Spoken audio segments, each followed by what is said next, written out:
Hey, ladies and gentlemen. See up there? Way up there. 12 days, babies. Hey, babies. Look at that. The 12 days. We're going for 13 days. I love the number 13. Basically, I'm basically a hipster. Come on. Everybody thinks that 13 is horrible and bad. I'm like, oh, that's the number for me. Yeah, I admit it. I'm sorry. I'm a shallow human being, I admit it. But you love me anyway. And you know why you love me? Because I love you. You know what? I realize I got to change the image, show image here.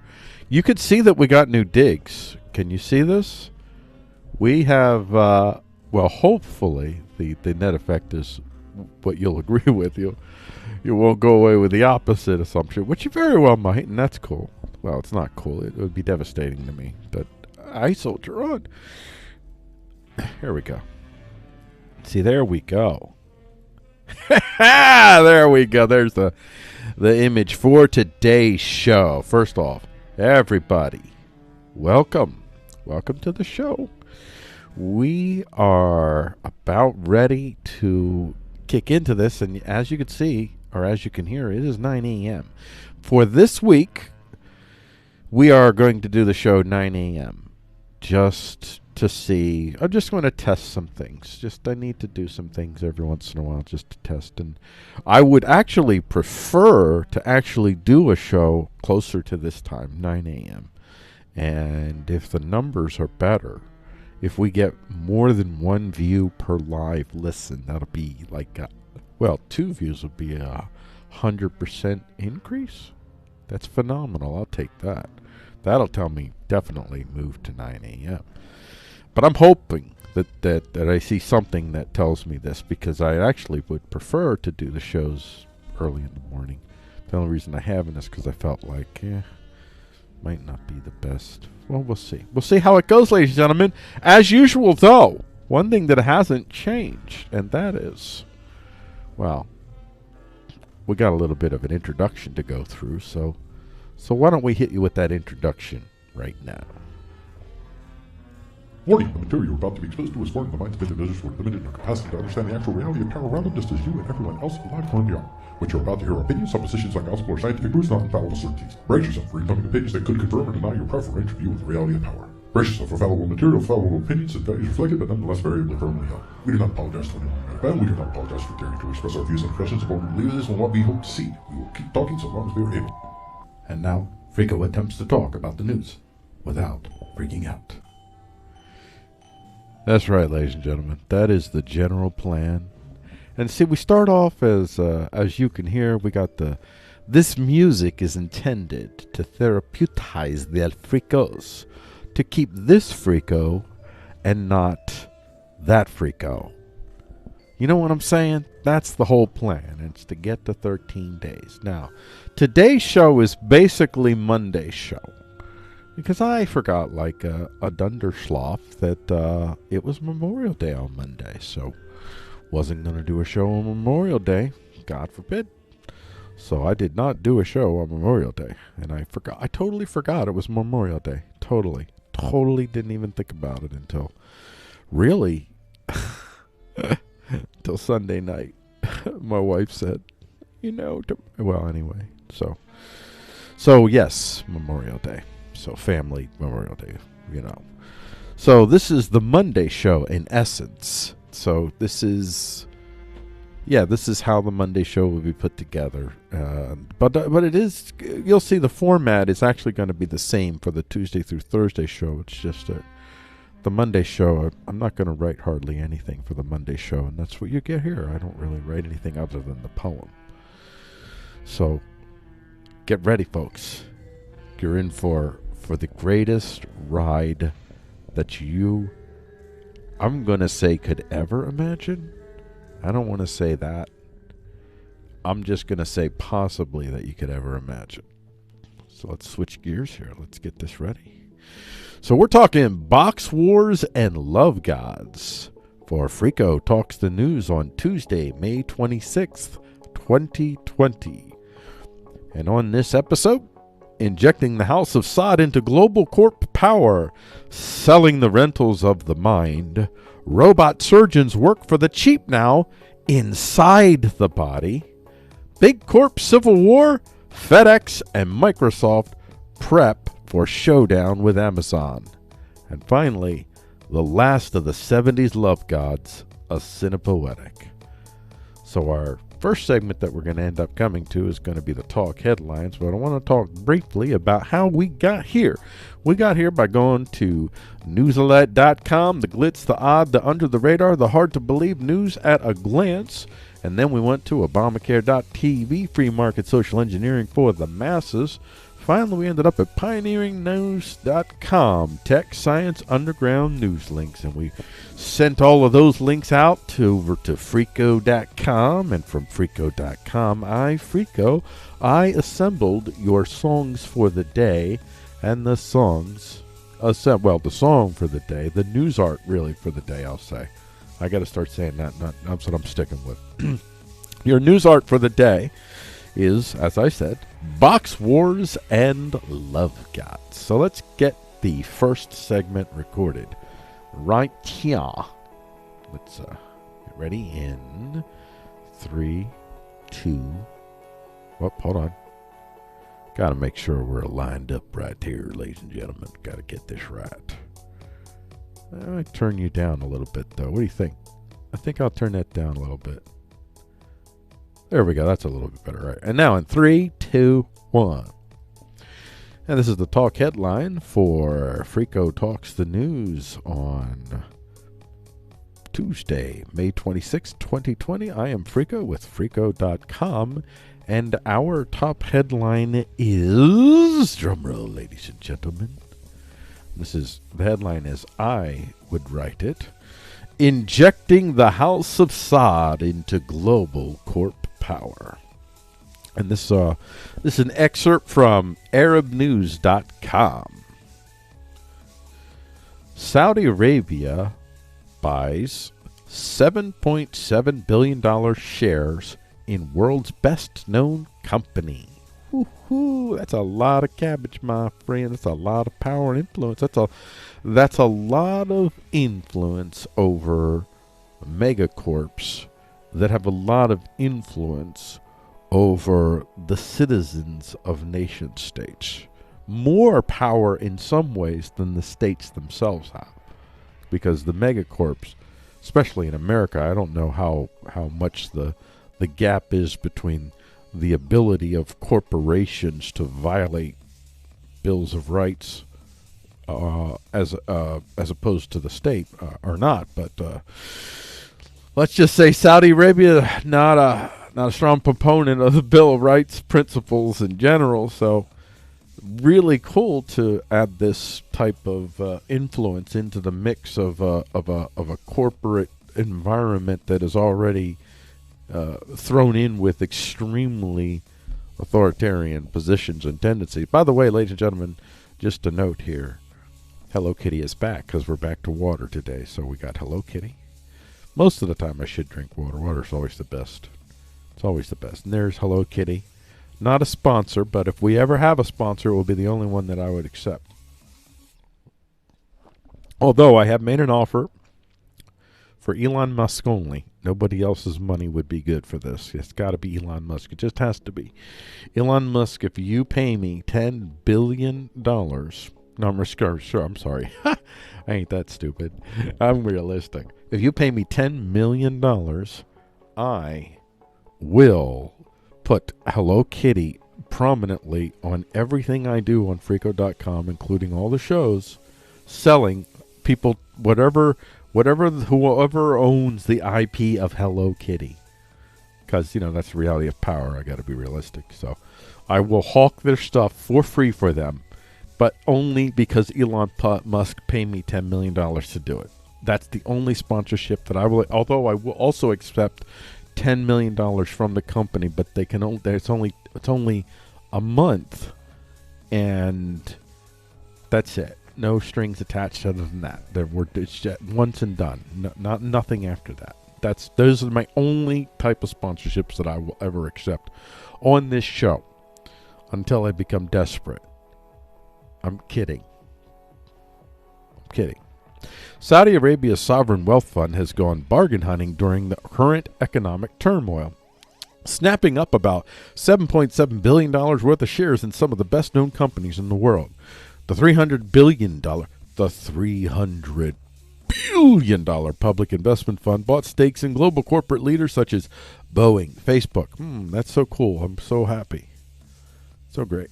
You just think about this. The $300 billion. You think about the amount of power that is.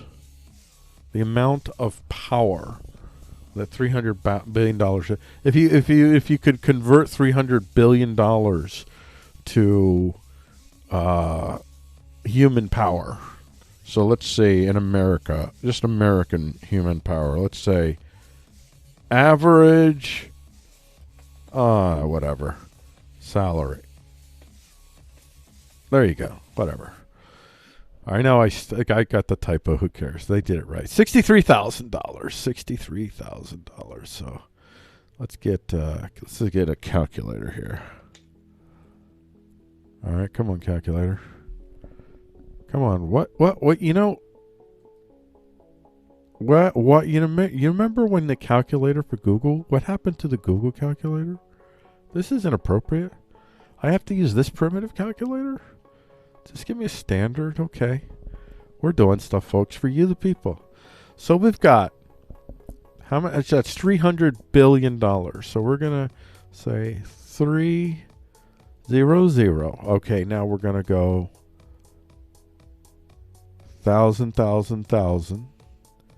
million, billion. It should be 300 billion. If I didn't do enough zeros, I'm sorry. That's okay. So let's hear. There's 1,000. So that's one. That would be 1,000 to 100,000. That would be 3 million. That would be 300 billion right there. Okay. Divided by 63000. Now I am equating though. The 63,000 is 1 year. So think of 300 billion as representing a year of capital, but well, anyway. It's not quite a fair measure of human of the human horsepower, but it is some measure of scale to take in, to gather in the type of money that we're talking about, the types of monies. So that's 4,761,904. Now, what we don't know is this public trust fund. How many people have invested in that fund? I don't know the numbers of that, but this money represents 1 year of comfortable living for an individual and a family. So this is really, I mean, for most human beings in America, in most situations, $63,000 total for the family, if one individual could make $63,000, would mostly be adequate enough for the family to live relatively comfortable, not a super great life, but relatively within the scale of human misery, higher up in the human misery scale. So that's what we're talking about, and we're talking about. I mean, say if it's a two-family home, now they're making $120,000. Now you're able to live a much better. It's still not a super great life, but in the human scale of misery, it certainly seems great. But so you're talking. Let's just say 4.7. So we're talking 2.3 million families. 2.3 million families. That's a family is let's say a family is 3.5 people. 2.3 million families. It's I don't know. Let's say I don't want to try to figure out the math there. I don't want to use this calculator either. So let's just say roughly about 10 million human beings. 10 million human beings. That means the entire city of New York and the areas surrounding it, to add in another million. So the city of New York is 9 million. That whole city and that whole area around the city of New York could be sustained for a whole year off of the capital in that wealth alone. But now that wealth will gain how much more money just because it sits in this $300 billion fund. How much money is that $300 billion fund making? The fund itself, just the money itself. How much money is that fund making? It's just mind-boggling. But the thing is, at some point, they're not even, but there's some degree that they're not even buying for profit in some instances. What they're really buying is influence.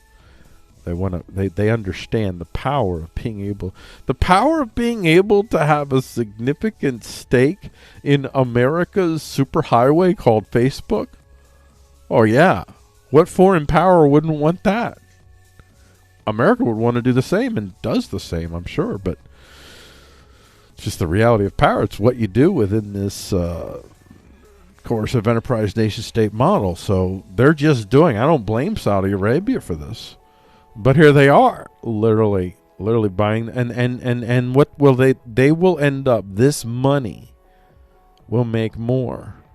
You're looking at $300 billion. What kind of windfall do you think they'd be expecting year to year? Let's just say, I'm going to say just 10%.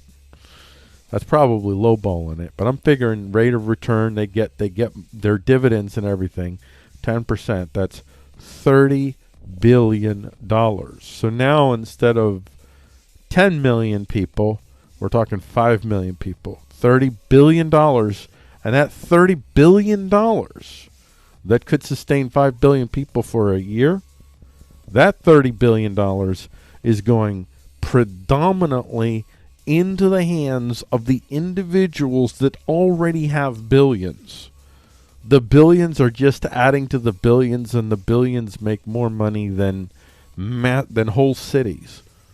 Some individuals make more money in a year than whole cities. Well, in terms of their what their individuals are earning, than whole cities are making. That's insane. That's an imbalance of power that's bound to lead to some bad thug stuff. And guess what? What a surprise. We're in the midst of bad thug stuff. These corporations. I'm working on stories that are coming up, so I don't want to give too much away, but I'm looking at some stories of how some companies are, some of the declarations that they're making that really reflect how so many of these corporations have come almost as one as far as harmonizing around a certain particular vehicle of power, and that is the SJW model. Which now they're using the authoritarian version, but the SJW is their little entry in. But they are absolutely, these folks are. Well, anyway, I don't want to say too much because I'm writing stuff and planning stuff for this thing and looking more into it. And that may be in tomorrow's show or the next show. I'm not sure. But anyway, let's get back to what they actually have to say. And I know my wife, she would prefer it if I just read the articles. Like, that's not what we do here on the Freakos. That is not what this is about at all. So the $300 billion public investment fund bought stakes in global corporate leaders such as Boeing, Facebook, Disney, yay, Marriott, and Starbucks. It also invested in two big U.S. banks, Citigroup and Bank of America. Hoo-wee, yay! They're not authoritarians at all. They don't whip women in public squares for complaining when they get raped. They don't do anything like that. But these are the same companies that are issuing these moral, certaintarian, absolutarian statements. It's insane. Well, just pull your jets there, Freako. Keep focused here. Keep focused here. And they took holding in oil giants BP, Total, and Royal Dutch Shell. Stock market experts said the buying spree reflected confidence on the part of the PIF that companies badly affected by the economic fallout from the coronavirus would recover quickly and their share prices would rise. Yeah. This is the Saudis buying low, buying cheap stock, so they come in. A foreign power comes into an American market, buys up some critical American market stock, giving it all kinds of standing as far as gatekeeping the values of our world, because these companies have made it clear that that's now their job. Their job isn't just to provide a product, but it is also to provide a moral certaintarian example to the rest of the world and to assure that they use their whatever market power they have to affect the political world in favor of a certain faction. And they'll couch it within the language of certainty and objective truth, as if we are the holders of this objective truth. We have defined the perfection of humanity, and you must basically fall in line to this definition, and we will be sending people out. We will expending our agents will be sent out. And if you're not an agent, then you're probably one of them. If you're not an agent, you are either an agent or you're one of the leaders like us, or you're one of them. Those are the only choices. That's the world that they're creating. And these folks, while they're doing that, they're literally owned in large part by interests that behead homosexuals for being homosexual. So you understand, nobody's really, this is all just, they're just co-opting legitimate movements and turning them into very authoritarian vehicles of power. That's what these folks are doing. And this story to me kind of, it just kind of shows how where it all comes from, how it has emerged as far as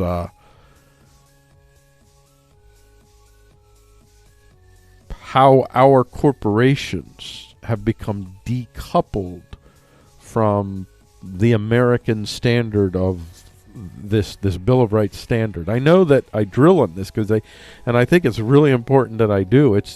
For those of you, and I count myself amongst you, that wish to see this American land hold together in some form of unity, and we form an identity and an American people, then I can tell you that the only hope that we have is to literally stand around the Bill of Rights standards. Now, I would really hope someday we could just do away with the Bill of Rights and own our preferences to not be coercively limited in our capacity to be stewards of our own lives and our own associative lives as well. But we're not there. The best that we can get to, the thing that we most uniformly identify with across many spectrums in ways that many of us don't realize yet, if I'm right in my assumption, and I believe I am, is absolutely, it's the Bill of Rights. It's the one thing that most of us will cry out for. I know my rights. When you say I know my rights, you're talking about my Bills of Rights. And everybody goes to that. First Amendment, Second Amendment, free speech. Everybody cites Bills of Rights all the time across the spectrums, because they know it's when you're faced with a government gun. If you live in an American constitutional republic, as defined ostensibly by our Constitution, such as you can define such things, and believe me, it's harder than it sounds, we are ostensibly a Bill of Rights limited and legitimized government. It is where government derives its power by its ability to demonstrate its own self-restraint. That's where the American government derives its legitimacy of power. And I might be wrong about this. I might be wrong in my assumptions. And I'm talking about, this is what I believe. If Americans really got to strip away so much of the trappings of the factional world today, I think that we would find that there may be as many or more, maybe not, there may be 80% or more of us, if we really came to places where we could have conversations outside of these factional warrings, and we came to respect realities of power and not assume that just because our faction is quote-unquote morally right, that somehow that means that, well, the whole world will fall before us. Like, human beings are not fundamentally going to change in their divides. They're always going to be there. The Bills of Rights gives us space to coexist. The SJW can be a neighbor with the Christian. The SJW can be a neighbor with, well, there are degrees of racism, I'm going to say, but they can be a good neighbor with a racist. Not all racists. Some racists they cross the line at some point. When anybody basically with me, as far as their belief, a racist to me, anybody that has an assumption of race supremacism, to me, in and of itself, that's racism, and it's racist. And I'm not necessarily thinking that a racist who just assumes that their race is better is necessarily evil or somebody that I want to stomp. And no, I don't care if they think that their race is superior. I care if they think that that means that they have a right to treat other human beings as if they are superior. And that's the key. And that's my key with all beliefs in general, Your belief, you worship Allah. I got no problem with you worshiping Allah as long as Allah doesn't tell you because I worship Christ that you can behead me. Just the same thing with the Christian. I got no problem with you believing that homosexuality is a sin. I believe the same thing. What I have a problem with is if you believe that your moral value, that your moral assumption within your ideological assumptions, your ideological beliefs, gives you a right to then take coercive authority over another human being who doesn't agree with you. Like I have no interest whatsoever in trying to stop gay people from being gay. I have no interest whatsoever in trying to put gay people back in closets. I would vehemently be opposed to it because I have fully associated the homosexual's ability to live openly and freely the life of their own choosing with my hope of one day seeing consensuality rule the land. We have to have spaces where we human beings can be comfortable with human beings, even if they're quote unquote different from us, even if the atheist who hates God, more than half of my friends are atheists, and my balance of friends, atheists, Christians, I find the breakdown of people with character, as I would call it, my subjective interpretation of character, is pretty equally distributed. I find over and over again that the belief systems aren't as important as the assumptions that human beings have regarding what their belief systems give them permission to do.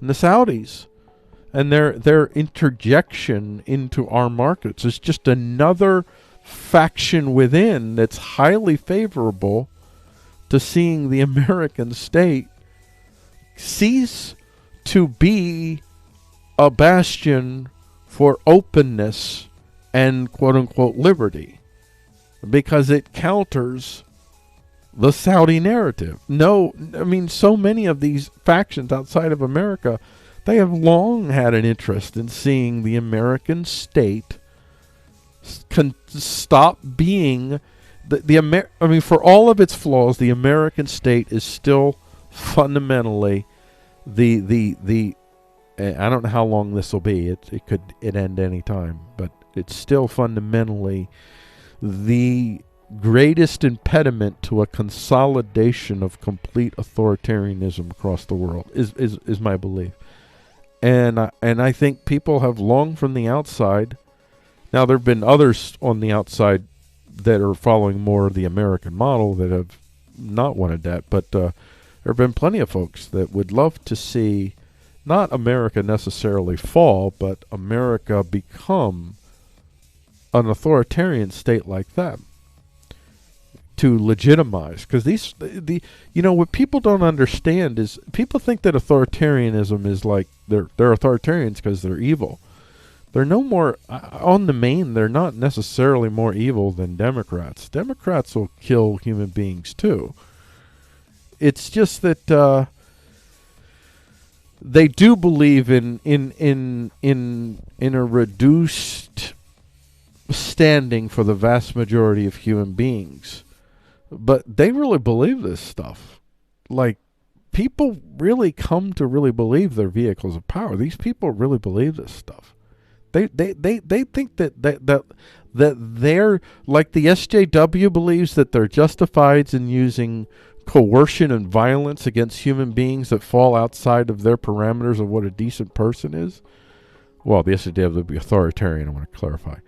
The Saudis believe the same thing, but their model of what they call moral purity is different than the SJWs, but they're on the same page, and the Saudis would love to see, not necessarily SJWs, and believe me, even if the SJW authoritarians, quote-unquote, won the day, I'm 90+% certain whatever it starts with, as soon as power is consolidated, it's going to change very quickly.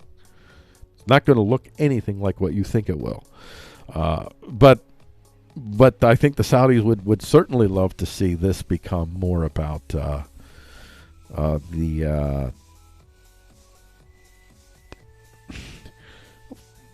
the authority than the individual's liberty in America. It would no longer be the place where everybody could run away from the authoritarian states. Now, the thing about America is selectively with her liberty, let's just say, and there are vast groups of human beings that continue to be behind enemy lines, like all of our black brothers and sisters in the ghettos. I won't say all of them. There's many of, for various reasons, they're very happy where they are. They're not trapped, but I bet you a vast majority of them would probably agree with me saying they're trapped behind enemy lines. It's like, this is one of the most. It's a continual abuse of a significant portion of human beings. No, but they're not the only ones. There's other groups of people, including poor whites in various regions in the South, from what I've been learning. So it's not just those groups. There's other groups as well that have been locked into these,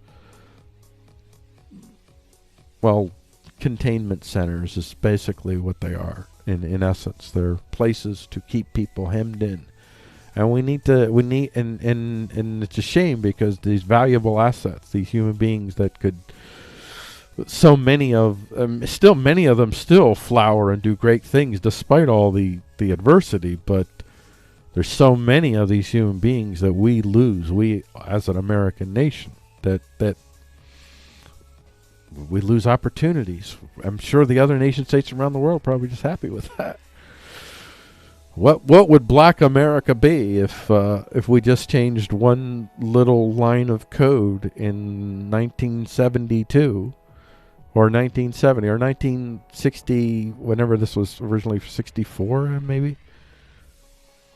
The Civil Rights Act in 64. When is this war on poverty? I forget. Maybe it's 1968. I can't remember, but all they had to do is change one line, and that is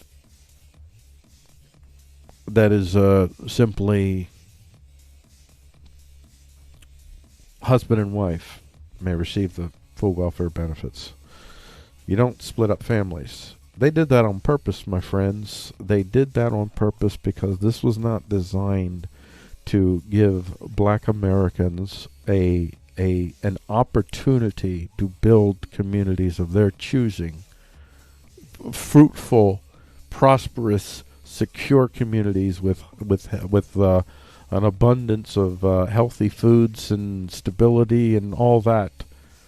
The conditions that you need for the human mind, literally, biologically, the human mind to fully mature and grow, and we keep stifling generations of human beings behind these enemy lines. And the SJW authoritarian is offering Black America reparations. Revenge. They're offering them revenge. And the revenge, unstructured, non-strategic revenge. Not an opportunity to simply build the way that you would like to choose. Right from the start, they're telling you, even in the beginning, when it comes to the reparations, you're not just going to get the reparations. It's going to be highly conditional.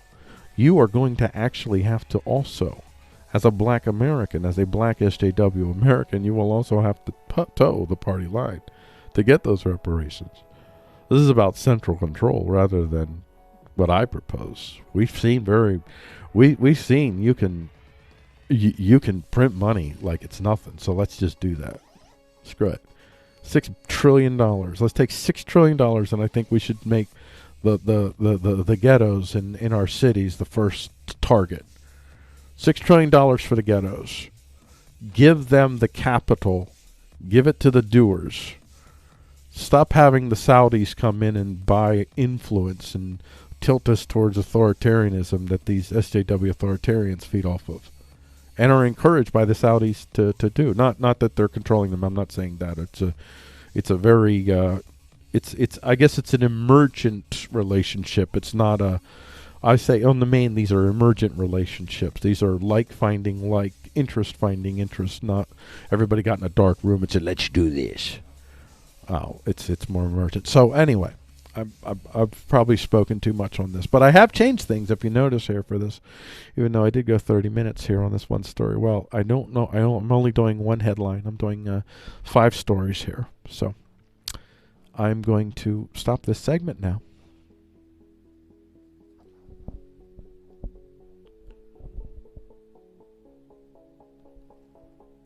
Alrighty then. Well, that was weird. I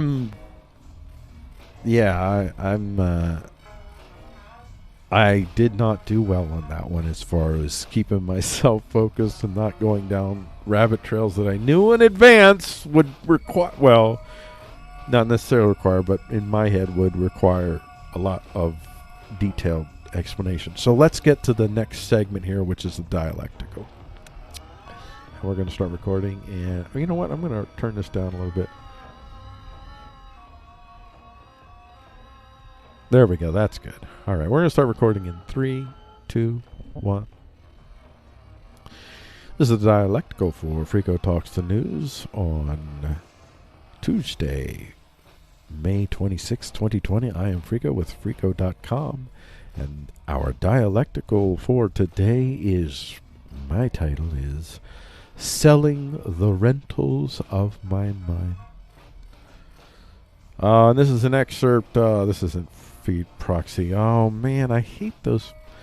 I miss those ones sometimes. That's a long story, but okay, so this is VentureBeat. Alright. So make sure we got that. VentureBeat. So this is an excerpt from VentureBeat. Why as a service models will reign in a post-pandemic world. That got my attention right away, by the way, ladies and gentlemen. This whole as a service model. Yeah. Let's see. John Deere Patent Wars Farmers. Let's see.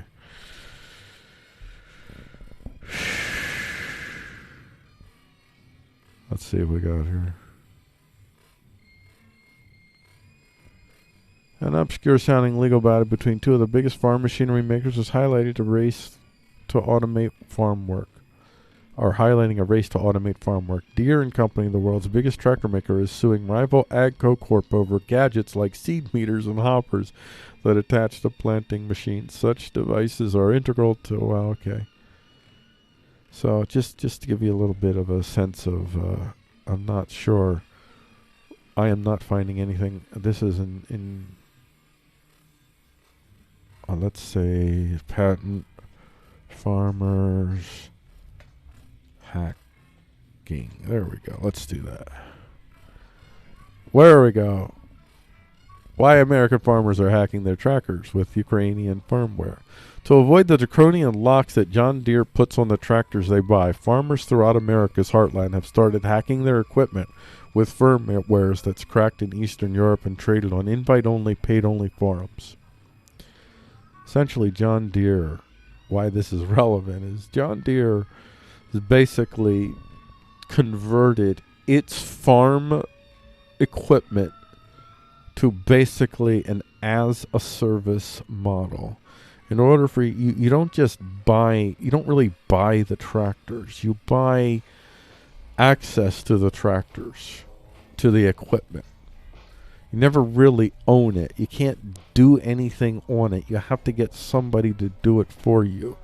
You can't tweak it. You can't redesign it. Everything costs money.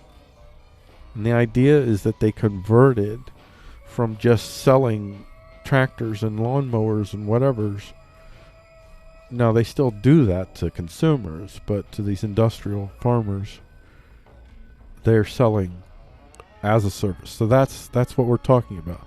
This is the absolute opposite. This is essentially, this is the Citadelians' answer to the rising threat of the the steward empowering nature of tech.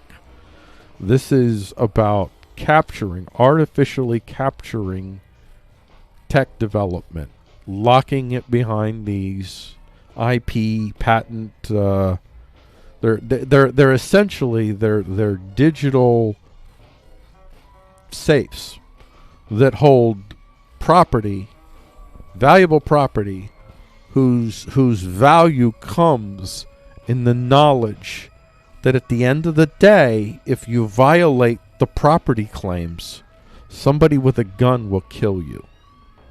That person with the gun is somebody acting in some sort of capacity as an agent of the quote-unquote state. That's what this comes down to. So I want you to understand that's what frames what they're about ready to say here. Just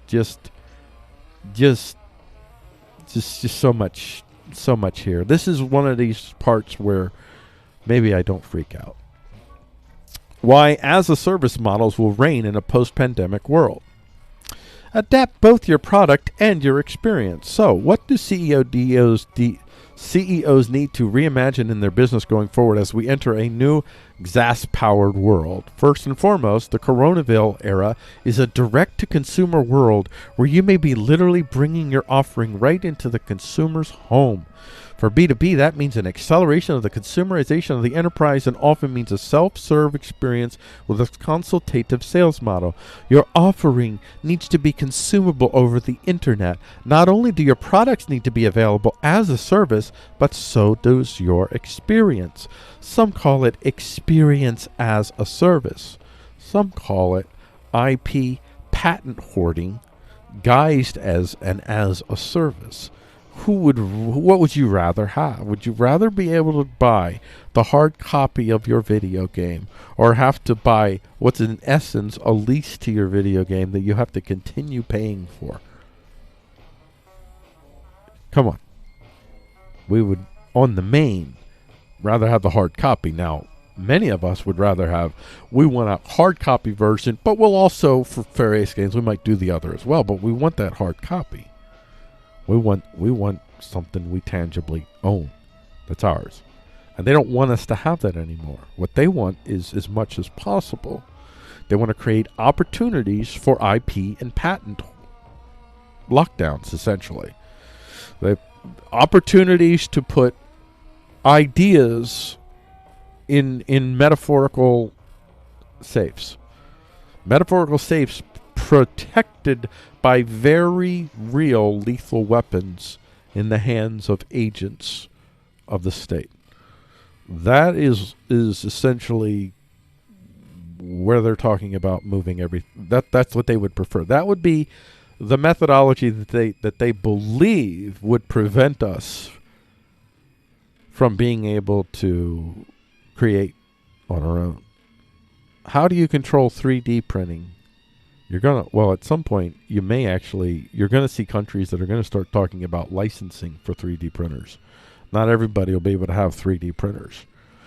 They did that with the printing press. You had to have a license to own a printing press. That was one of the first. It was a form of gun control, really, and it was the same type of justifications too. It's going to lead to violence if we let people print anything they want. Everybody's going to die. And that's what it'll be for the 3D printers. And it won't be just 3D printers to guard against people printing guns. It'll be 3D printers to guard against people printing, 3D printers that are outside of the as-a-service monitoring system. You're not going to be able to, preferably they would want that. They would want you to have 3D printers that are only within the as-a-service model. So the only way you use that 3D printer is to continue to pay for the artificially scarce commodity of the digital IP and patent that you have to pay to get continuous access to. That kind of world. So this kind of stuff, but they add a little bit into this. Now here we, I wanted to put this part because this is also part of this here too. This is, now remember, they've already been demonstrated that they are willing to use whatever type of market advantage they have very, very specifically to favor their very particular moral authoritarian supremacism over their customers with very little fear of accountability, because they have little fear, on one hand, either that the one audience that they're treating in this way, even if they lose some of them, on the main they have money elsewhere. They're international corporations, and many of these corporations, they're not fundamentally looking, even if they're making more money in America right now, their long-term growth strategy is they have to get into China. They have to get into these world markets, especially China. So their motivation to serve within the American Bill of Rights parameters, they don't care about that. They don't care about that at all. All they care about is, well, bottom line, all they really care about is assuring that the Citadelian families, however many there may be, and that Citadelian term, it's not like there's a Citadelian club. It's a label that I use to describe the condition for certain individuals. So, like individuals who more or less have the capacity to go almost anywhere in the world with a retinue that assures that they would have reasonable little fear of any accountability should they violate coercively others, especially if the others they violate are not one of their own, not one of the Citadelians. Those types of folks. These folks are real, they exist, and these are the types of folks that are fundamentally, reality of power, they're the ones fundamentally with the resources to mostly mold the universe that you and I live in. 90+% of your thoughts were theirs first. Well, they're a perverted version, but they're theirs first. They take ideas. They take the ideas of Christ. They take the ideas of Muhammad. They take the ideas of Saud. They take the ideas of folks who, in and of themselves, express thoughts that could lead to consensual exchange, including Muhammad, Christ, Saud. And they turn these constructs into authoritarian vehicles of power. And that's what we're dealing with here. That's well, listen to this. In the B2C world, your brand needs to align with the values of your customer, and those values have changed. Now, listen to this. This is they're for on one hand, there's like, okay, that's mostly, I'm not necessarily, you don't want to be religiously aligned with the values of your customers, because sometimes your customers can, but by and large, this is good principle in general. But then they says this is where their assumptions kicked in. Those values have changed.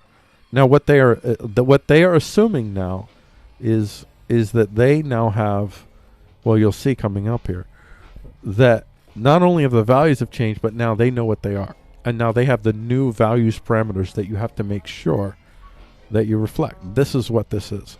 Given the increased and more intimate role that many XaaS businesses are taking, consumers expect brands to have societal responsibility. No, see, this isn't true. What this should say is some consumers. You might even say many. Some consumers. Some consumers, though, they look at brands and say, listen, I don't want you taking quote-unquote societal responsibility. I want you to treat individuals and folks around you in consensual ways in what you deal with, but as far as your product and brand is concerned, I don't need another preacher. And that's what this is. That's what you're telling me. Societal responsibilities. You're telling the brands not only do they have to invest to make money, but they have to invest in the proper moral constructarian causes. This is what this is. Now, this is from the same people that are telling you that they want to move you over into a place where you allow for even greater consolidation of human thought behind these safes, these IP patent safes protected by real lethal weapons in the hands of government agents. And they want that power, and then at the same hand, they're telling you, and with that power, their products are delivered fairly, and without compromise to any workers. Okay, the compromise to any workers is something that is fine. I don't need fairly, because I know that's one of these loaded terms. I mean, yeah, I'll just say it's a loaded term. It's a dog whistle. How about that? It's a frickin' SJW authoritarian dog whistle. Not in all. By the way, not in all. Anybody who uses that word fairly is not a dog whistle in and of itself. Most of the time it's not, but I'm telling you, in this case it is. This is a dog whistle. Delivered fairly and without compromise to any workers. This part's important. Yes, without compromise to any workers, this is important. This is the only thing that matters here. I don't need them to be fair. I need them to just deliver on their promise. I pay a certain amount, and they deliver what I expect within the time that they say. That's all I expect from them. I don't need them to be quote-unquote fair. I need them to deliver on the promise. That's it. Fairly has all kinds of other connotations to it. And I don't want to get into that, because then this will be another half-hour segment. And I did that for the first segment, and I'm not doing it this time. And coronavirus has raised awareness of inequalities. No, it hasn't. No, I mean, it hasn't. You've just used opportunities to show what everybody can tell you. People who are poor and have poor health tend, because they're poor in large part, believe me, poorness is bad for your health. That's a dirty little secret people don't realize. If we have poor people, we are literally watching people get ground down before their time. So that is true, but we didn't need coronavirus, and you're playing it up in ways in which every time you show the quote unquote inequality, the injustice, if you will, is what you call it, injustice. It's simply a reality of power, largely thanks to many of the same programs and policies you'll continue. You'll always show that in conjunction with some large-scale promise of authoritarian deliverance, that we will deliver you from these inequalities with this massive assurance that's delivered. And now, listen, in order for us to get there, we're going to have to crack some skulls. So y'all got to be okay with when we start cracking skulls. That's another part of their little program. They've raised awareness of inequalities and is garnering a movement towards societal fair. No, it's not. See, this is what is you understand here. Now here, garnering a movement towards societal fairness. Now remember, those values have changed. Those values have changed. Garnering a movement towards societal fairness. You understand. You see this, right, folks? So just so you know, this is Venture Beat. This is a legitimate, well-respected trade, I guess now digital publication. Well, yeah, it's digital publication, but it's a trade digital publication. So this is something which is reflective of corpo state culture today. These are their assumptions. These are where they're going. I'm telling you, folks, you don't want this. You do not want this. What you want is a 3D printer, an open source tech 3D printer in every home that sticks a thumb in the eye of every IP and patent whore who comes a calling. That's what you want. That's the future you want. You don't want this. You don't want a corpo state structure where all of your essential needs are met by centralized IP patent whore digital providers that have digitized every aspect of your life, where even your toothbrush is a pay service. Yeah, every month you get your toothbrush gets an upgrade so you can use it again, and it's got a new magical treatment thing somehow. Probably some system where you get some sort of electromagnetic feedback that reactivates another layer for it to be useful for another period of time. But it can only be activated remotely, and that's only activated remotely if your credit is paid or whatever. Like, you think I'm kidding? I'm not necessarily saying that'll happen, but if they could figure out how to do it, believe you me, they would prefer that you don't buy your toothbrushes and own them. They would prefer you being able to not have to worry about ever really having to buy toothbrushes maybe ever again. They'll be refreshed every month. You just got to pay a service. heaven forfend if some other company tries to make a toothbrush that can do anything like that, even if it's not using the same principles. If it's just using the same concept, that'll be enough. Like you saw with the John Deere suing companies because they dared to make the same, maybe logical conclusions that anybody else would have. It's a race against time, folks, and they have massive disadvantages, massive disadvantages. But those disadvantages can be greatly heightened and accelerated if more of us stop talking about all the things that they want you to talk. Stop talking. Just try it for a time. Stop talking, not entirely, but stop talking on the main. Stop focusing. How about that? Stop focusing just for a period of time, maybe a month, on the things that compel you to believe the world is divided into angels and demons, and start focusing on, for a period of 30 days, a month, on the issues that you're passionate about, that you're already drawn to, that are actually solutions in the here and now to individuals being able to provide for themselves in the here and now. To be able to, if you will, the walk away, the Republicans like what the Democrats call the walk away movement. There's another walk away movement. The walk away movement is, listen, man, we don't care about your elections. You can do what you do. That's fine. We're not going to sweat you. We're not going to, do what you do. Just as long as those elections don't end up sending out people with guns to try to interfere with our fundamental capacity to be stewards of our own lives. If you don't do that, then y'all do what y'all do. But meanwhile, we're going to do our stuff over here. Leave us alone. I mean, we'll give you kickbacks. We'll give you certain amounts of kickbacks. We ain't stupid. We understand the score. But seriously, on the main, just kind of leave us alone. Y'all do y'all thing, and we'll build our mesh networks and our own 3D printers and our microgrids and our self-sustaining homes with our homestead acres. We'll have spaces that are built in ways that you allow for the individual castle space, but also the spaces where you kind of compelled to share with other individuals. So you have to develop consensual building skills just to be able to govern the shared space that you folks have.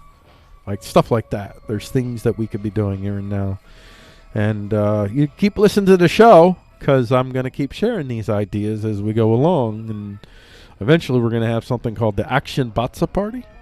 Action Batsa means action-based. And the Action Batsa Party is a non-voting party, although it will make statements as far as, oh, these are the laws that you should do away with that would have this most impact immediately. We might do something like that. But our Action Batsa Party, it's a party of doers, people that are willing to do things in the here and now to demonstrate how individuals can do things like exchange value anonymously, so that they can, if the government and the corporation doesn't provide a good service, they can get that service from someone else and not involve the government or the corporation in that cut, because they had nothing to do with it. If you provide a good service, though, we'll buy your service, no problem. But now you're going to have to compete. That's the idea. Make them compete. Make them compete with a consensual exchange that they can't track. I mean, just those things alone would change the game. Make them compete when they come to the reality that they can't stop human beings. I mean, we're not here where we can do this right now, but when we can, when they can't stop human beings from printing out just tons of little micro drones that are armed with these little micro railgun thingies that can do all kinds of awesome stuff, and just makes it just, it's just, we're just, these drone horde wars just aren't going to cut it, kids. And everybody will find a practical, moral reason to accept their diminishment of power. Suddenly the Citadelians will be magnanimous in their willingness to sacrifice their powers so that individual liberty might reign. They'll do that. They will do that just to save what they can. And you know what, Citadelians, if you're listening to this, I'm offering you a much better end than most other folks are. My revolution offers no beheadings, no bonfires. It offers mesh networks and microgrids, and it phases you out with dignity. You get a dignitarian fade out in my way, all of you. So you should welcome the rise of Frico and the rise of the Action Bots of Party. And I think I'll end that segment here.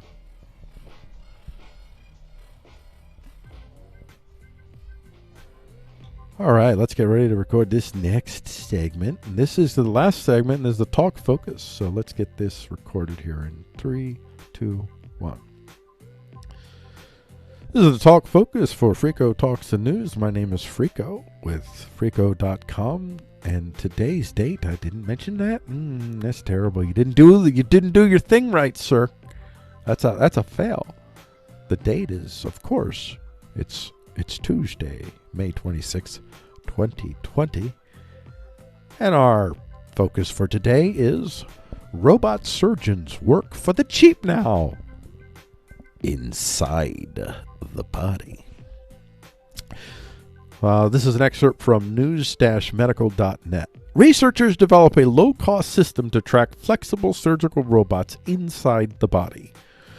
Roboticists at the University of California, San Diego have developed an affordable, easy-to-use system to track. I didn't write this; they did, so don't fault me for that. I'm not faulting them either because I've been there. To track the locations of flexible surgical robots inside the human body. The system performs as well as the current state-of-the-art methods, but is much less expensive. Many current methods also require exposure to radiation, while this system does not. And that's good. That is anything that cuts out the radiation in general. I think in general that's probably almost always a good idea. So I applaud them, that decision, that ability, that capacity, that discovery, however they think of it. The system was developed by Tanya Moramito, a professor of mechanical engineering at the Jacobs School of Engineering at UC San Diego, and mechanical engineering PhD student Connor Watson. Their findings are published in the April 2020 issue of IEEE Robotics. I'm sorry. I apologize for that. I apologize to IEEE. But when I did see it at first, I did see RE. I was like, why does that say RE? That doesn't. Oh, that's right. And automation letters. Continuum medical robots work really well in highly constrained environments inside the body. Moramito said they're inherently safer and more compliant than rigid tools. But it becomes a lot harder to track their locations and their shape inside the body. And so if we are able to track them more easily, that would be a great benefit both to patient and surgeons. The researchers embedded a magnet in the tip of a flexible robot that can be used in delicate places inside the body, such as arterial passages in the brain. Oh my gosh, you can actually get these little buddies inside. Now this is just a stock photo thingy, but yeah, that is pretty awesome. That is, I mean, I'm just going to say, dare I say it, it's another issue of the tool itself is awesome. Would I necessarily trust myself to submit myself to, well, I guess it's certain, I don't know. I don't know. I don't know any surgeons, so I don't know if I'd be comfortable with these little, I don't know. Again, I'm a little worried with who has the capacity to control the tech that goes into human bodies. But I think at this level, these are robots. They're not at the. Let me just see if do they show at all a picture of what this guy's looks like here. No. Oh, here we go. Is this it? Let's see. Hold on. Let's check this out. Is important for these types of continuum medical robots, right, mainly because these robots are great for these types of environments inside the body. That's Tanya. Hi, Tanya. And these robots are able to conform to these types of cavities, etc. And they're inherently safer, much more compliant, but it becomes a lot harder to actually track their location and their shape inside the body. And so if we are able to do that more easily, wait, we saw this. Let's see if they show. Okay, so here it is. Here's the size of it. Here we go. So you click out of that. I don't know why you're showing that crap. Aliens. Okay, here we go. So this is, let's see how this is. That we invert inside itself. Okay, so never mind. That's pretty big. So never mind. We don't have any security issues. I was thinking there as I started talking. I was like, maybe if this is a little bit bigger, I don't think I have fundamental. I got no issue with this. I totally. If you could put medical robots all up in there and clean out all the pains and the anguishes that I have in my life, if you could figure that out, I'd be like, have at it, robots. Make me your. Well, I won't say that. It's a family show, but so there you go. I think that's pretty cool, and I will just leave this at that. And we've reached the halfway point of the show as well. Yeah, I think the focuses will probably be generally short. So yeah, as you can see, changing some stuff up, and now we're getting ready for no. You know what? Yeah, I'm going to have to create a couple more scenes for some transitions here between some stuff. I'll get that figured. I'll get that worked out. You know what? That's the one thing I did. I meant to do that, and I actually forgot. Obviously, I forgot to do it because I didn't do it. But listen, we're about ready to head into intermission bills. That's the part of the show where I do the inning outie with the liquidation things. Oh, you're not. I'm not on video, so you can't see the cup. If you could picture me holding up the Hello Kitty cup, y'all know what I'm talking about. So I'm gonna be back sometime here, fitting around 3-4 minutes, something like that. And go have a little squirrels here, and we'll be right back.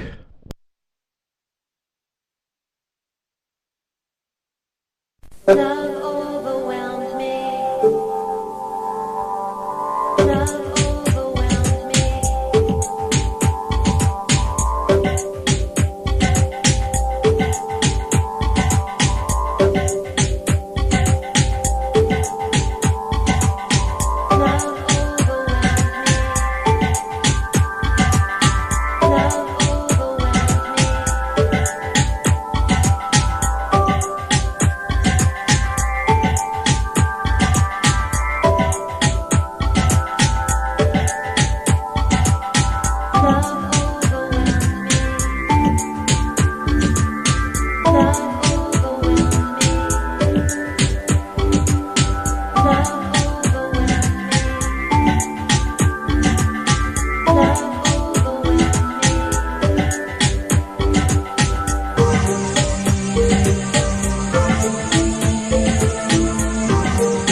Love overwhelmed me.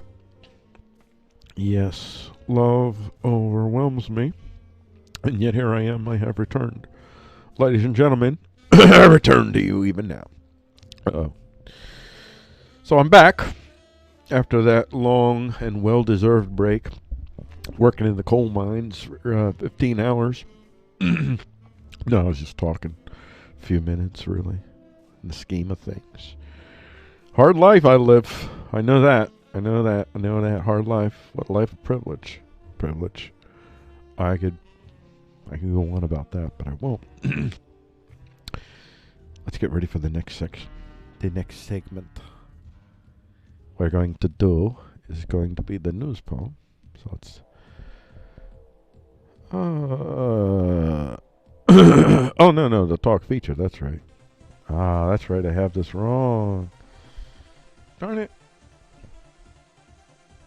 That means I have this wrong too. Ladies and gentlemen, I got a problem. That needs to be the talk feature, and the scene 5 is a... Let's make sure I got the talk feature shown here. That should... I'm a little bit... Hold on. Just making sure. It should be segment 4. What is the segment 4? Does that line up? No, man. That's the wrong picture here. That's why. Okay. I get it. I get it now. Okay. We're going to start recording this segment, even though I have the wrong picture up there, but I don't have the wrong picture here. I got the good picture there. All right. We're going to start recording in 3, 2, 1.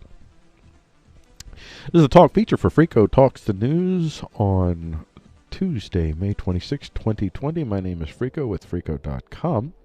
And our talk feature today, and that is the wrong image. And I will, I'm going to fire my image guy. That image guy is me. Shut up. We'll talk afterwards. Big Corp Civil War, FedEx and Microsoft prep for showdown with Amazon. All the ANCAPers, their little hearts are jumping up and down right now. Look at this, look at this. You see what's happening? You see this competition? Competition. That's... I can almost guarantee you that's what's going on. See that? FedEx, Microsoft join forces against Amazon for package shipping. FedEx Corp and Microsoft Corp are teaming up to provide commercial shipping customers with early warnings of delays from weather, traffic, and other mishaps, giving the courier and the software maker another weapon as each competes with Amazon.com Inc. The service, using Microsoft's cloud software, will give big and small companies real-time data to determine ways to improve how they move goods. For example, a medical device maker could find out from the new FedEx Surround service that a snowstorm threatens to delay the shipment of a heart surgery kit to a hospital. Based on the package's high priority, the shipment could be rerouted to make sure it arrives on time. A lot of insight, a lot of intelligence hides in this data, Raj Subramanian said. Nope. That's an M at the end. Subramanian. See, that's counter, because mostly you're used to seeing, well, I'm used to seeing it would be an M-N, not more, but this is Subramaniam. So, here's a little trick. Sing it. Sing it, and then you can pronounce it. Subramaniam, Subranami, Subranam, Subramaniam, Subranam. Nope, still can't do it. Subramaniam. There you go. Raj, all due respect. I like your name because it really made me try to overcome a sound loop I have in my head. Num is much more natural. It's hard to overcome that mun to num in this instance. Let's try this again. Ready? I think that was a useful divergence. Everybody agrees. A lot of insight, a lot of intelligence hides in this data, Raj Subramaniam, FedEx's chief operating officer, said in an interview. Did I still say it wrong? Subramaniam? No, I got it. Subramaniam. All right. Said in an interview, our work together will dramatically improve our visibility and agility across the global supply chain.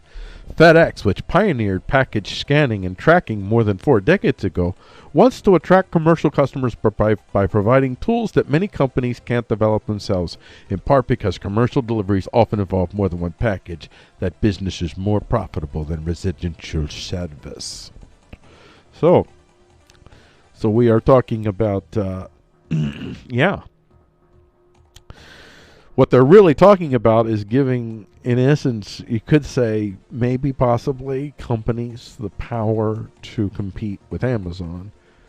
But it's still in a massively Now, in this, you may argue, and you could make a feasible argument as far as shipping is concerned, there may be some degree, well, there is degrees to which it's irreducible if you're going to run a national chain, but you could run a more distributive, decentralized, mesh-type mailing system that could just as easily deliver products from one point to another point within 2 days.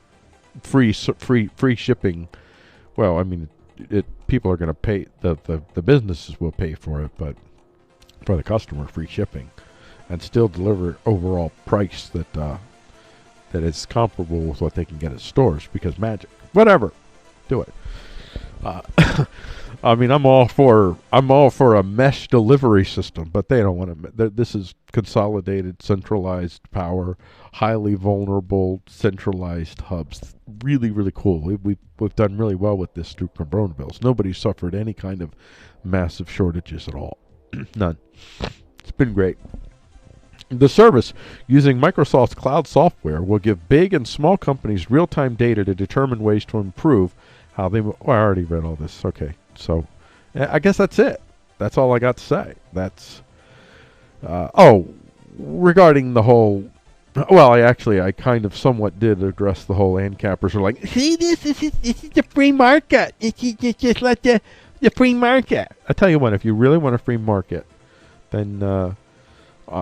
you do away with laws that protect corporations. To the degree to which you don't have laws that protect workers, do away with the laws that protect corporations. One or the other. Because there's a significant imbalance of power right now, and we all know it. So that has to change one way or another. It just has to, because the reality of power is, at the end of the day, there's another way for people to stop being workers altogether. They could be something else, some things else that we can't even imagine yet. But anyway, that's a well, that's a conversation that I have on Frigo.com every day. It's not another story; it's the continuing story, and this is just a little bit of a glimpse into how it is that. Well, in this case, you kind of got this on there. It is a legitimate competition amongst Citadelian interest, if you will. But remember, in many of these instances, even though there's some degree of competition, a lot of these Citadelians have interest in the same companies. Like, significant interest in the same companies. Like, there are Citadelians that have significant interest in both FedEx and Amazon, for instance. But there's degrees to which there is some legitimate, quote-unquote, competition going on. Just not nearly as much as you imagine, but some degree of legitimate, if nothing else, bragging rights, maybe competition. But in order for them to do this, there is some degree of a risk that they take, because even though this does, to some degree, still keep at least the lucrative shipping dollars in a consolidated pattern, so to speak, it does empower smaller businesses, which cuts, it cuts across consolidation of power's ability to more easily transmit a desired form of influence. I'll use the word euphemistically. It's not really influence. It's cooperative at the very least in general. And when I say cooperative, for me, the word cooperative doesn't mean what most people think cooperative is cool, fine, and they like even a lot of my friends on the left, they talk about cooperatives in form of business. It's a business cooperatives, for instance.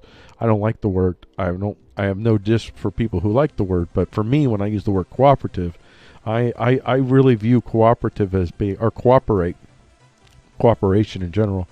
It's kind of a bridge between coercive and consensual, and it is more.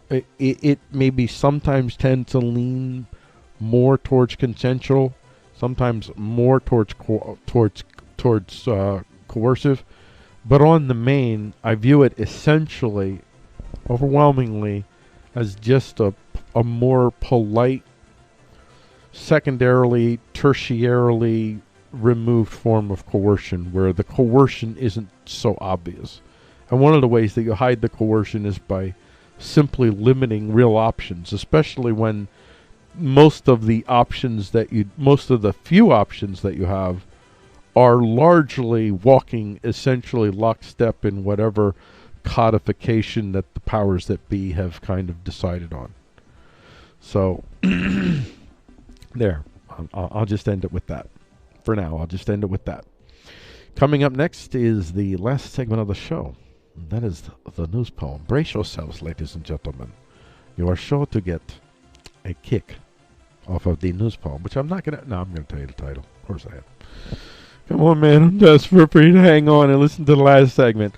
The last of the 70s love gods, a CinePoetic. Oh, man, I didn't change any of the scenes on this one. Darn it. Oh, man. You suck. All right. Let me take a bit of a water break here. This one's the easiest segment because this is just a poem. This is not a news poem, actually. Because as I said in the beginning of the show, this is the Monday basically Tuesday. This is the Monday show on Tuesday. Wednesday will be the Wednesday show. So basically, the Tuesday show is missing. It is lost in the space of time. It won't count either. I won't add that. I won't say, like, I won't go 13, 14. I'll just leave it at 13. It'll never have happened. Today is Monday, in essence, metaphorically. So we're doing Monday show. Let's get ready to do the Monday show, and let's get lined up with our little... Oh, you know what? I don't think I want to do that this time. I don't, because this is not a news poem, so I don't want to have that headline. I'm just going to start it right here.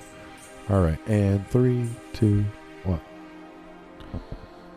Welcome to the Monday poem on the Tuesday show, which is really the Monday show for Frico Talks the News on Tuesday, May 26, 2020. So on the Monday show, you don't get a news poem. You actually just get a poem.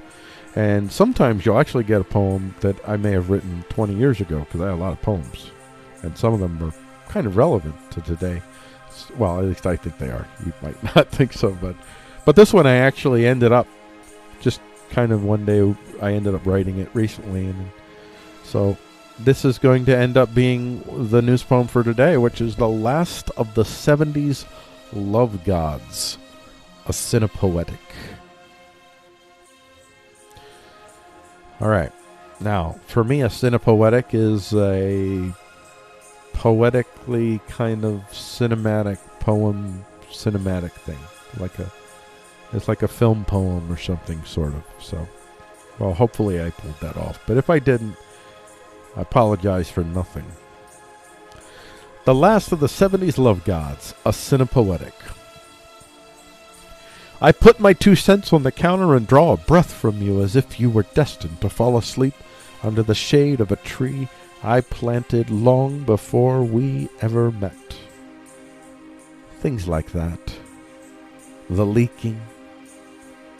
Parts of you are mortise and tenon locked in the seam. Things like that. You make yourself out of the mimetic debris, as if a song struck 1976 summer and made you believe in the friction of disco balls spinning into the tangible, testable salt beds that you considered such in the midst of such consumptions. Consumed. Baby, I taste you. For thousands of years the dream was deferred by the popular song. Blood, blood, the dripping and the drinking, blood, blood. A scatter of crows consumed the parking lot's utility, the empty space, such prosaic appropriations, a murdered scene.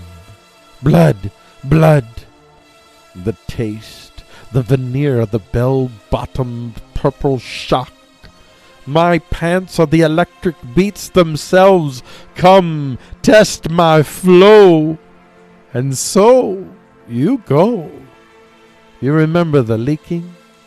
The body captures itself in that frost between the dying and the living, where mimetic detritus falls out of our mouths and our eyes as we crash into the beats of the 1976 summer when you lost your virginity under the midnight stars. Drive-in drivel droning in the back scene, the front seat abandoned for the trial of we are surely living now. Now consumed. Baby, I taste you. A lot of the moist corners of the blades of grass are caged by microscopic grass spurs that hold the water globes in place, ready to be absorbed into the green canals, peacefully mimetic, drowned, a lot of it. Just the same stuff, really. Man hears a song on the radio and reminisces, that's all. And so he shot. Into the vespers of his early years where he managed to get his shit together. It was always saying that, you know, every year, right through the 80s, the 90s.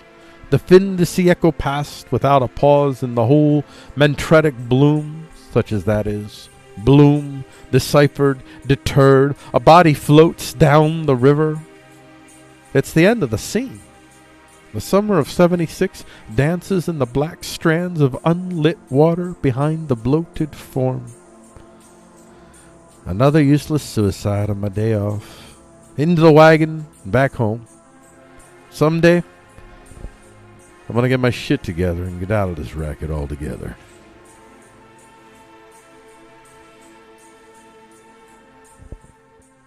Alrighty, and that's the end of the poem.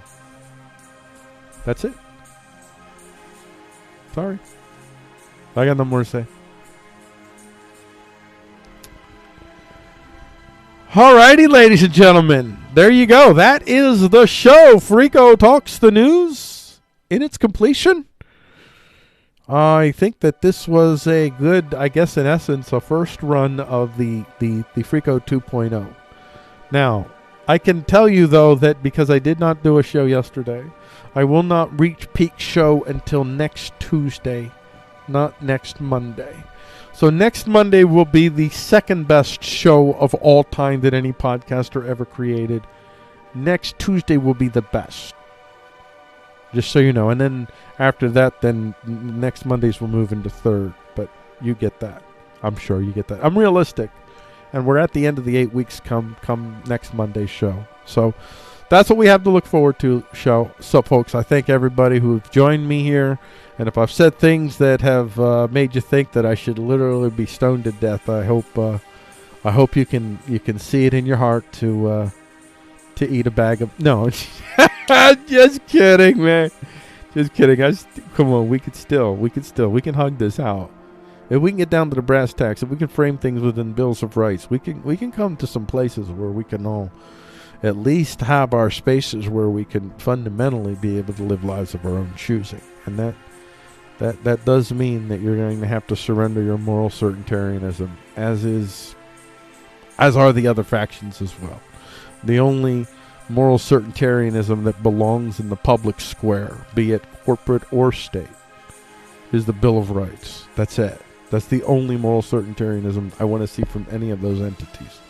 What you do outside of those entities, I don't care. But those entities, I don't want to see any of your moral certaintarianism in them.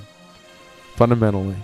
In terms of policies, in terms of using your power advantage to influence the action that determines what moral constructs rule the day. No, you can't use your corporate power or your state power in ways that violate our Bills of Rights. So, yeah, that's where I stand. And I got more to say, so join me tomorrow. I'm already getting the show ready, and I'm going to do, again, for the rest of this week at least, this Tuesday, Wednesday, Thursday, Friday shows are going to be 9 a.m., and we'll see how the numbers work out, and we'll see what's what with that. Until then, I leave you with this prep.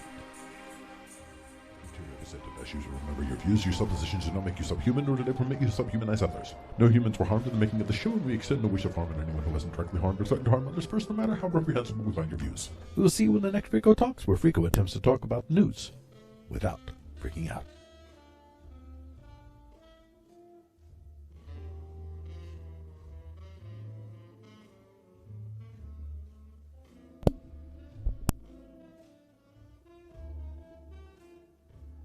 Wait, sorry. Good night, everybody.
It's